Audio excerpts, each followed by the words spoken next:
It is day 648 of the zombie apocalypse.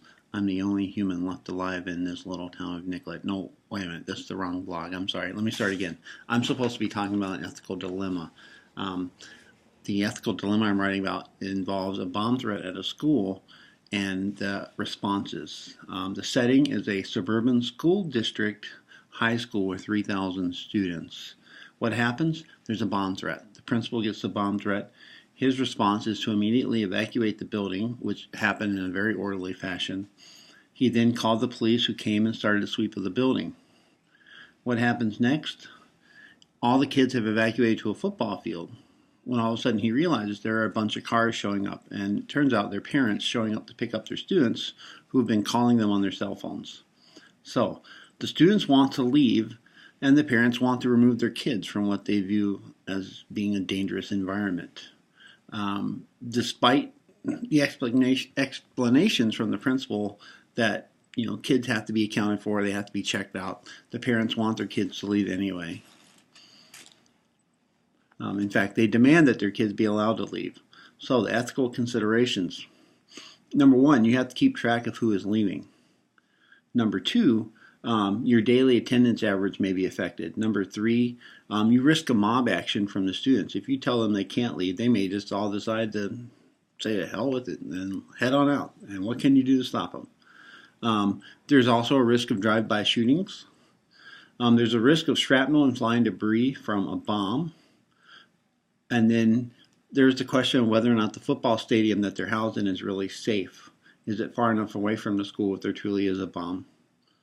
And your responsibility, does it lie with the students or does it lie with the central office? That's the ethical dilemma. It's on page 33 and 34 of the book. So, I deemed that the level of turbulence was moderate. And I came up with moderate, sorry, again, wrong slide. Moderate is widespread awareness of the issue with specific origins. I was looking at the different definitions of the different degrees of turbulence, and moderate is the one that I feel it best fits into. Certainly didn't seem to be severe, although it could be if there was actually a bomb. Which ethical paradigm would I use to best inform my decision would be to do what's the greatest good for the most amount of people, and those people would be the students. And if you go back to slide one in this, you look at the best interest of students, which is right dead center of the design. So again, I'm with the best interest of students, and I'm doing the greatest good for the most amount of people, which are the students. Step three, consider how an action resulting from the ethical paradigm may affect turbulence levels. The action of allowing the students to leave may actually lessen the initial turbulence, but it may create more long-term turbulence from the your higher-ups, your bosses, essentially.